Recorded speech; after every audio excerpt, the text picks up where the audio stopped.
Good evening, ladies and gentlemen, and thank you for joining our fourth session in the series on farm and resident protection. If this is the first session that you are turning into, I would strongly advise that you contact me to send you the links for the previous three sessions, as it will surely benefit you. Over the course of the last three sessions, everyone has been exposed to various strategies and concepts for implementation at your dwelling place to prevent an attack from happening at your house. Well, I trust that you have taken these precautions to heart and implemented at least some of them. We are today going to discuss the emergency actions that should be taken by a family that is under attack. So if you find yourself in this situation, it means that your security measures have been breached and that the perpetrators have gained access to your dwelling place or are in the process of gaining access. Again, I cannot overemphasize the importance to have at least a 30-second lead time or early warning. Believe me, as dreadful as it already is to be in a situation where you're being attacked, you do not want to wake up with the perpetrators standing next to your bed or entering your lounge where you are relaxing. We are purposefully presenting the concept of community security into smaller bite-sized chunks to enable everyone to easily understand the concept and the actions that needs to be implemented and frequently rehearsed. Furthermore, we are also recording these sessions for ease of reference later. Ladies and gentlemen, do not underestimate your opponent. He does not play by the book or the rule book, and does not care about you or your possessions. These attacks usually include serious torture and murder. And my earnest prayer is that you never have to experience the horrors of your family being put through these unspeakable trauma. So again, if we look at the purpose of community security, just to recap, I am again going to touch on the purpose as well as the aim of community security, as it forms a foundation for effective community security. As mentioned previously, security starts at home, where the little things can actually save your life and that of your family. For instance, just by being observant and adhering to certain very basic principles can protect your family from harm and also discourage criminal activity. Community security is exactly what it says. It is community security for the community, by the community. However, if the community or even some pockets of the community is standing in apathy to the general security threat facing the community, it makes the task of the members of the community that are actively involved in creating a safer environment for everyone very difficult. The question is, if you are not actively taking part in at least securing your own home, can you really expect anyone to put their life on the line to help you when disaster strikes at your house? The more cohesion among a community to take active part in securing, first of all, their own house, and secondly, help with the uplifting of the general security levels of their community, the more unattractive this community will become to criminal activity. By this, we as a community disallow or restrict the freedom of movement of criminals and get them to rather go somewhere else where these measures aren't in place. So in a nutshell, the purpose of community security is to upgrade the general alertness, the preparedness, and the ability of us as law-abiding citizens. And here comes the crux, to actively respond to acts of criminality, and by this, disallow the freedom of movement of criminals within our communities. So if we quickly again look at the aim of community security or the community security program, it is a fact that if criminals know that there are measures in place in a community, making it difficult for them to freely move around and running the risk to be apprehended, they will go somewhere else where such preventative and early detection measures are not in place. It is important to be able to apprehend perpetrators before, during, and or after a successful attack, as this will discourage repeating attacks. It is a known fact that when perpetrators escape undetected after hit, they will hit again. So the aim of community security, first of all, is to prevent and to discourage criminal incidents by preventative measures, as we have discussed. But if something should happen and there is a criminal incident, the ability to contain an area during that attack, or to be able to apprehend criminals during or shortly after such a criminal incident has taken place. And then lastly, to render the support to the affected victims after a criminal incident has taken place. And by that, I mean the community care program that needs to kick in. So over the last 3 sessions, we have discussed various topics in this security alertness program. Now, as I mentioned before, the aim of the series is to bring everyone living on a farm or a small holding or in a suburb the fundamental and practical know-how to apply the very basic principles on self, home, and community security. So during the previous 4 weeks, we have covered the following topics. We looked at the threats against farms, residences, and families. We looked at the warning signs of house attacks. We looked at the considerations regarding criminal intent and motivations for attack, the common tendencies of attack, when and how they happen, and then preventative measures to implement at home. So if you have missed any of these sessions, please make contact with me so I can send you the links that you can actually go through these, as it is imperative that we try and implement to discourage what we're going to discuss today, and that is the emergency actions by families during an attack, and also the emergency actions by families after an attack. Excuse me.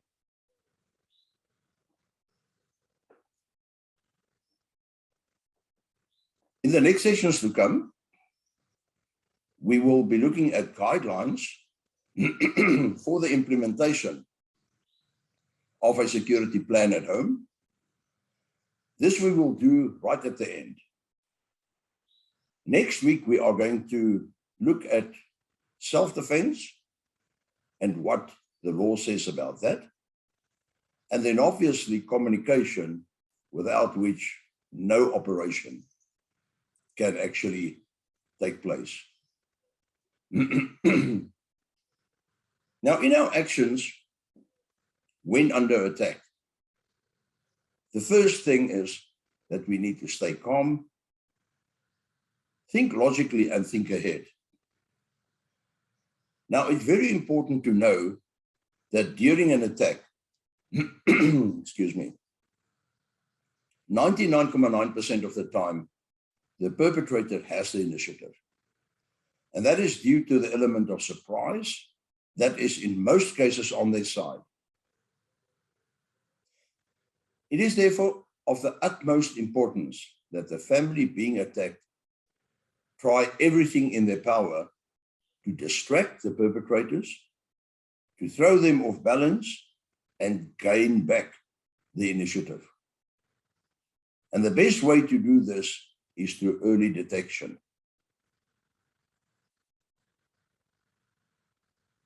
Through this, we can have the perpetrators know that they've been detected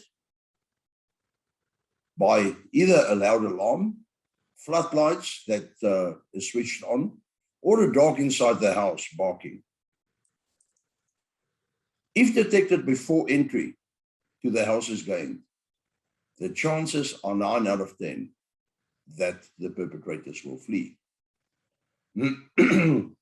So to stay calm, think logically, and think ahead, there need to be a well-rehearsed plan of action.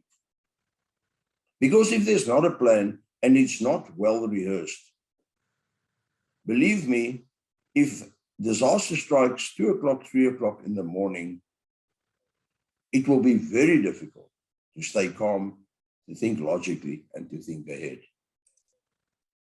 Secondly, in these plans, it is important to answer the 5 W's, which are who does what, when, where, and what thereafter.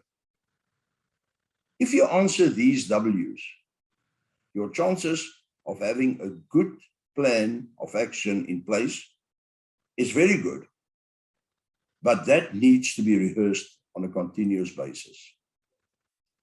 For instance, when something happens, or an incident happens, Dad calls the family to take action, and he gives his orders according to this plan. He then immediately raises the alarm through a panic button or a WhatsApp message, but we need to get external help ASAP.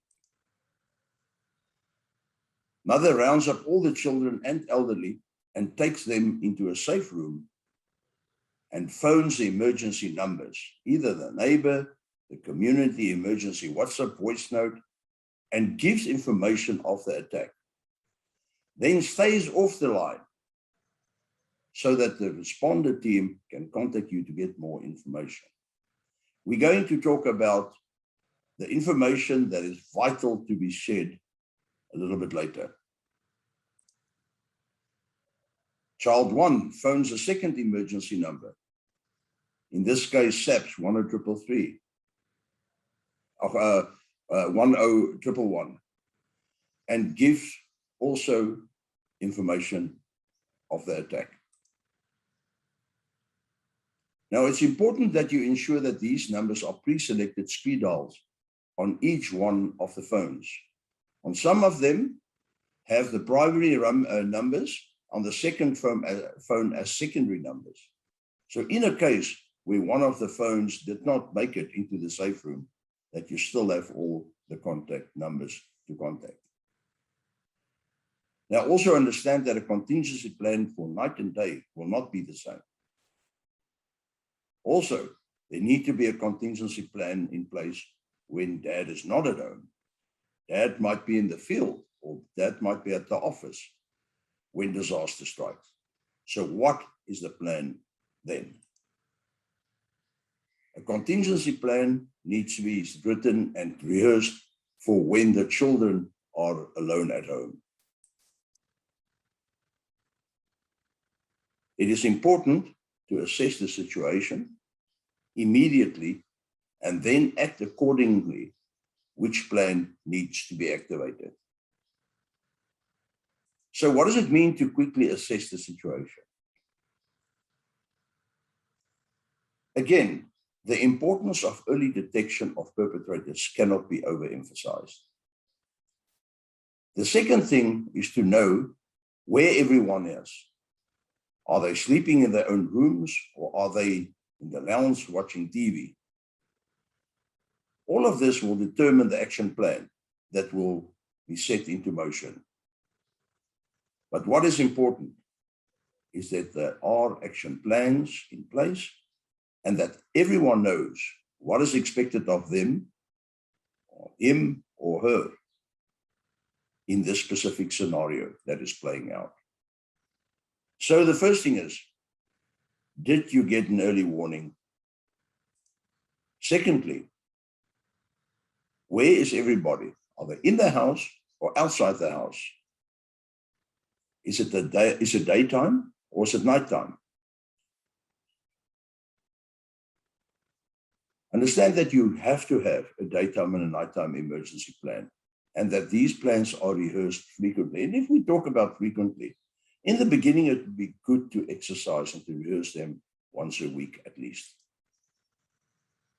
What is very important is to raise an alarm immediately, as external help needs to get to the point of impact ASAP. Warn your family and try and keep them safe. Keep them out of harm's way. Get everyone into the safe room. We're going to talk about the safe room a little bit later. But the sooner everybody can get to the safe room, the more control you have over the situation and gaining the element of initiative back. It's important not to entice the attackers. Avoid actions which could increase the aggression of the attackers. And it's important to only confront an attacker if you know that you are in control of the situation. If you have shot and injured or killed the perpetrator, ensure you call your defense attorney to handle all communication with whoever wants information from you or your family. Understand, in a situation like this, you will be shocked, and also understand that everything that you will say will be held against you in a court of law.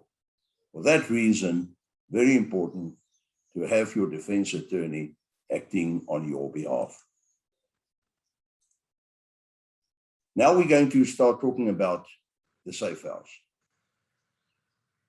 And it's important to take secure positions and defend the position. Now, the safe house would be the room that everyone would head for in extreme emergency. And it can be any room in your house.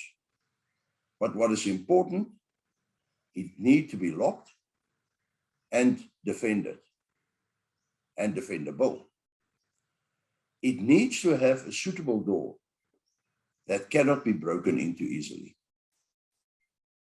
Now, it's important to take up secure positions away from windows and in such a way that you can cover the windows with your arc of fire. Behind a bed, if this is your main bedroom, which most probably, in most cases, it would be, or behind a cupboard, or behind a wall. But make sure that you can cover windows and doors from there within your arc of fire. It would be great if your weapon safe is in this room. If it's not, who collects the weapons and which weapons? What would also be advisable, since you're going to be behind a closed door, that if you've got cameras outside at strategic places on your premises or your property, to have the monitor connected to these cameras in your safe room, because that will give you a huge advantage as to where the perpetrators are. So a safe room is a room in your house that is defendable. It needs to have a suitable door, as mentioned. Take up your secure positions. It would be great if your weapon safe is in the safe room. Now, the following equipment should always be in your safe room. First of all, you need to have rations, water and food, a first aid kit and a fire extinguisher, communications equipment, your radio, cell phone, the alarm, the panic button, etc. Have a flashlight in case of electricity cut. There needs to be a grab bag per person if you need to leave your house in a rush. And this needs to be filled with a first aid kit, emergency medicine, a cell phone charger, 1 day's clothing, jacket and rain gear, a rat pack per person, and water. And as mentioned, it would be great to have a TV monitor inside the safe room connected to the outside cameras, as this will give you a great advantage in monitoring perpetrators, but also when the first responders arrive, that you will know where they are and you can direct them to either where the attackers are and to where you are.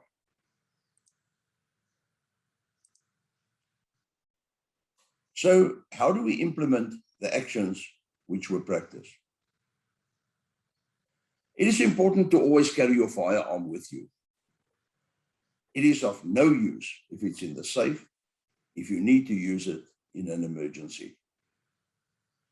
If you draw your firearm, do not hesitate to use it, but make sure that it's in self-defense or in defending the lives of your family.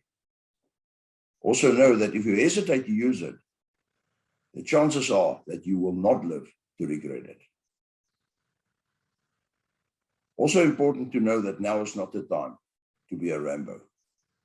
Stay with your family, don't leave them and go looking for the perpetrators. The chances are that that is exactly what they'll be waiting for you to do. Just through this, that they can gain access to the safe room. Now, in an incident in Bronkhorstspruit that happened last year, the attackers actually sat in the passage and they took grass and they lit it and placed it underneath the door of the old lady that locked herself in her bedroom. Now when the smoke came through the door, she thought that her house has been set alight. Fortunately, she listened to the first responders when they told her on the radio to stay put. The perpetrators were apprehended by the first responders while they were waiting for the old lady to open the door in the passage, and they were armed.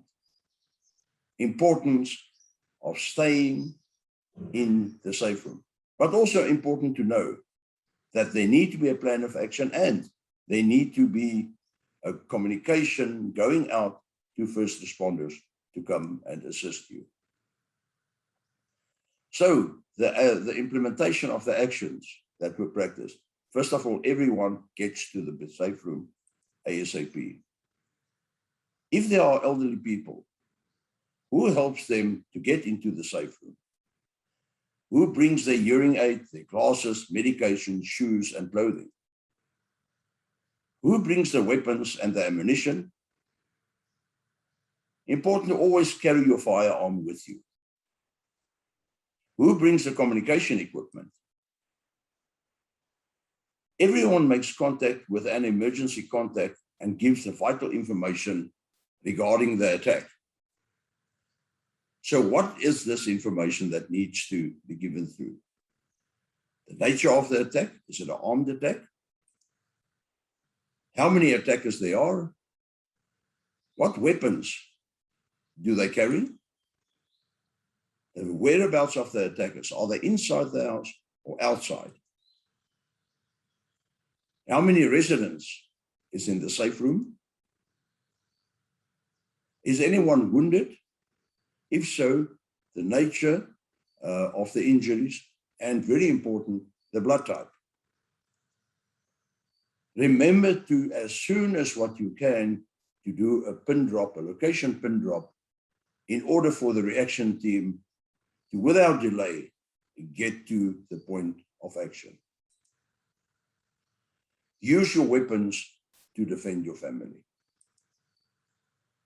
And don't leave your position until help arrives. So what is the vital information to share in case of an attack? Now understand that when you are under an attack, things will happen fast. Excuse me.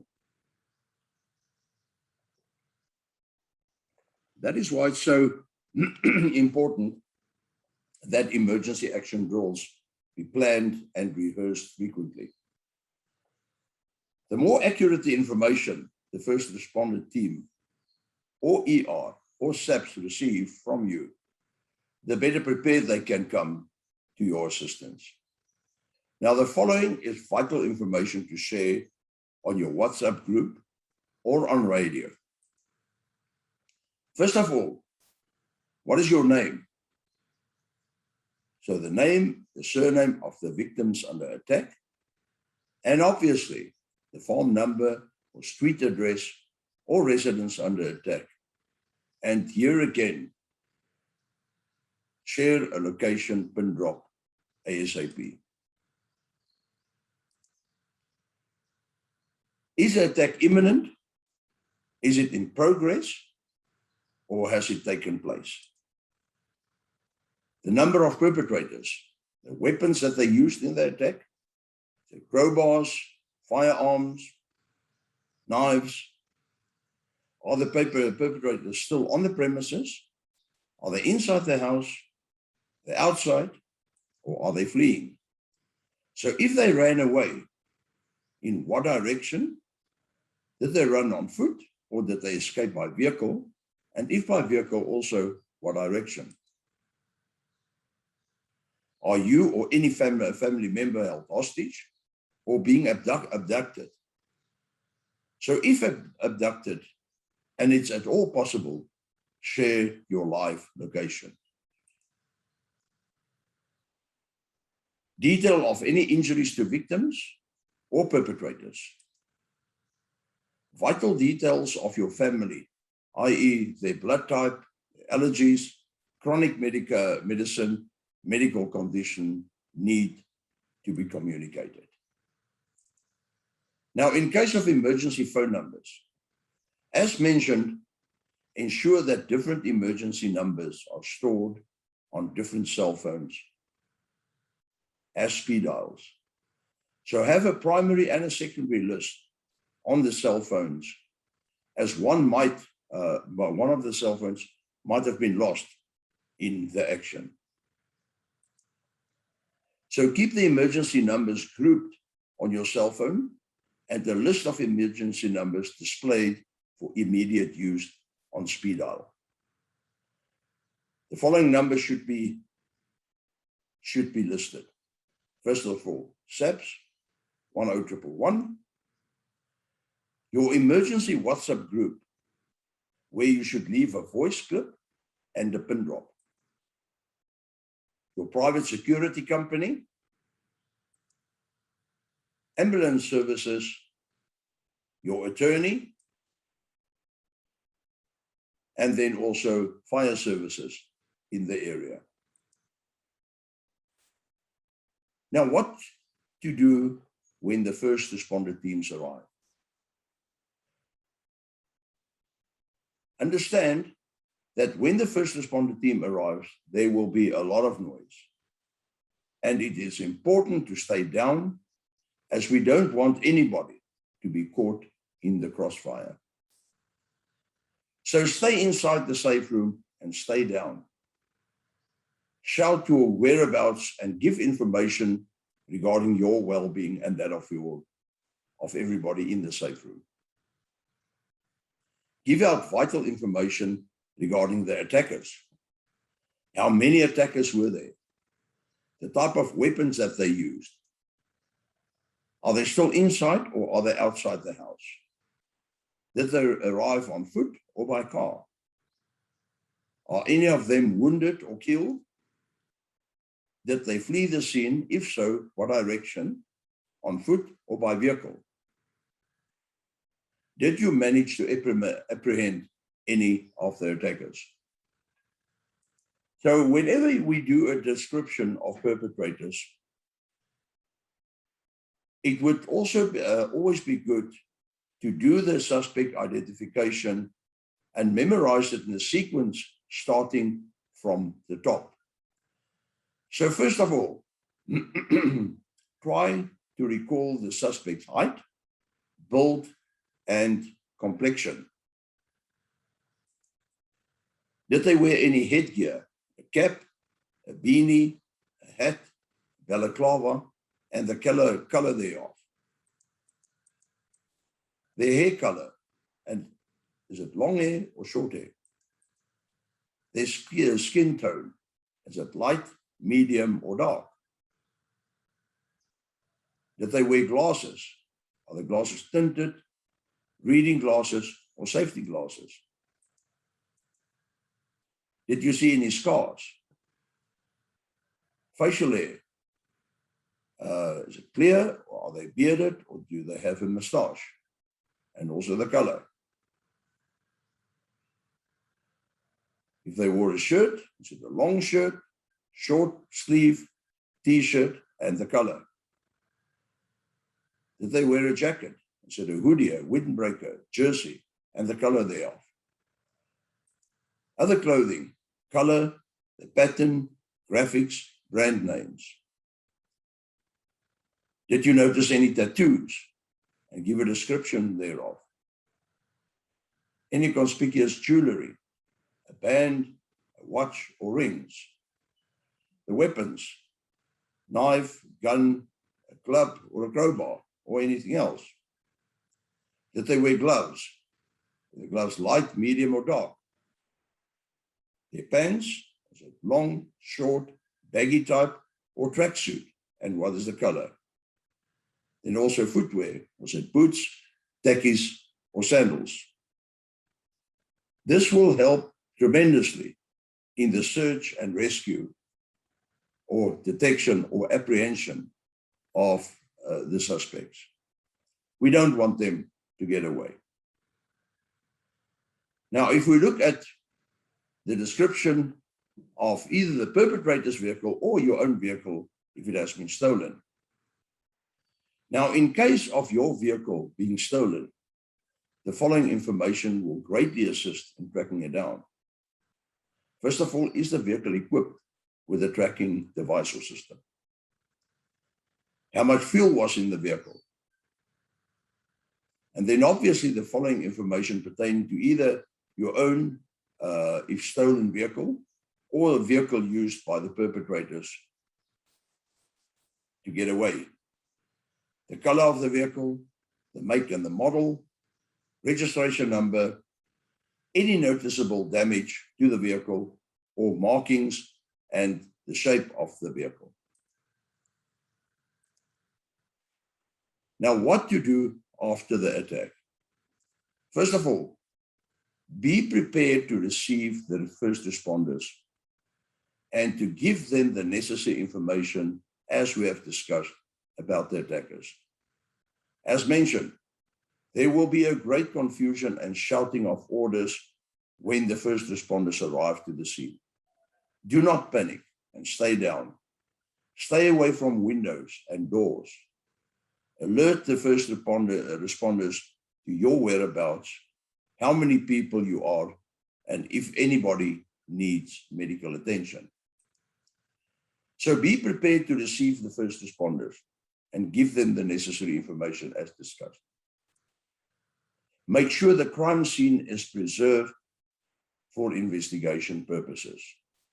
We do not want perpetrators to go unshaved or undetected by messing around with the crime scene. Report this incident thoroughly to SAPS and obtain a case number. Do a reflection of the attack with your family. Very important. Organize counseling for your family if necessary.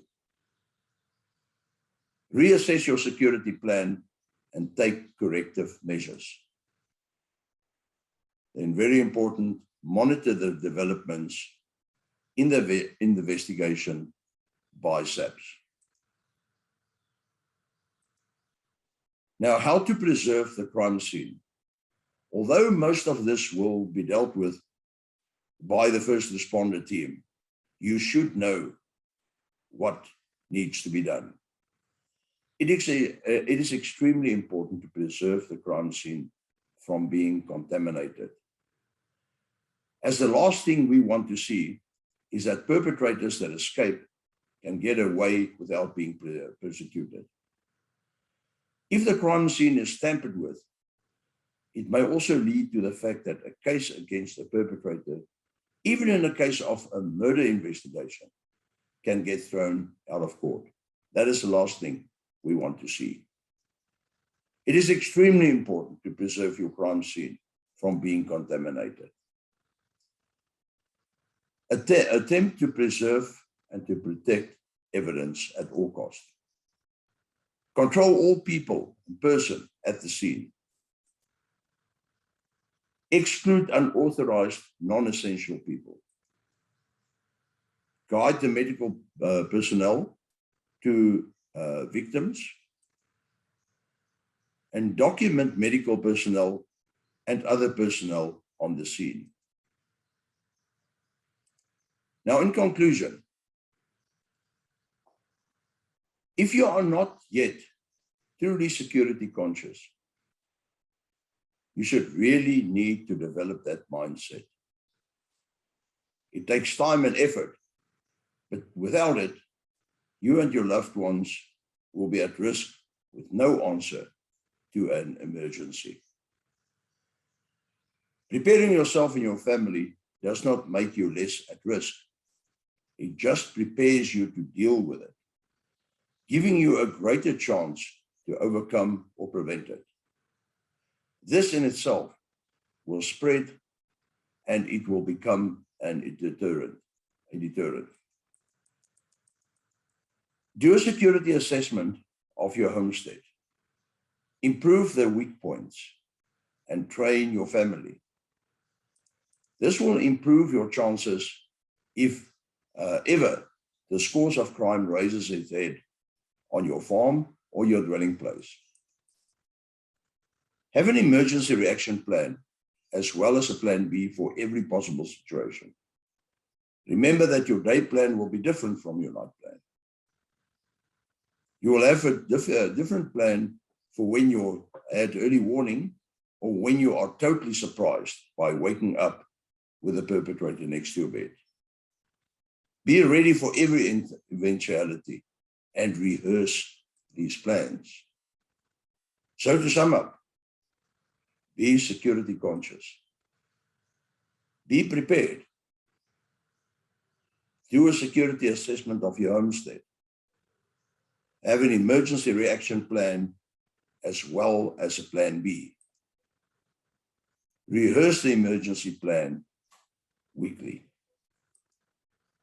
Ensure you have at hand all relevant and vital detail of all your family members, i.e. their blood type, allergies, chronic medicine, and medical conditions. Now, I think it's obvious that we can never let our guard down.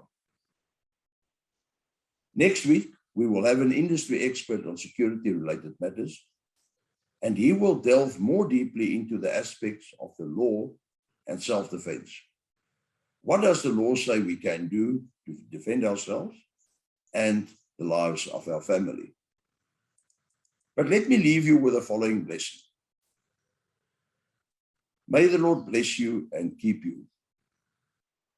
May the Lord make his face to shine upon you and be gracious to you. May the Lord lift up his countenance upon you and grant you and your family his shalom, peace, protection, and provision. Amen, and thank you.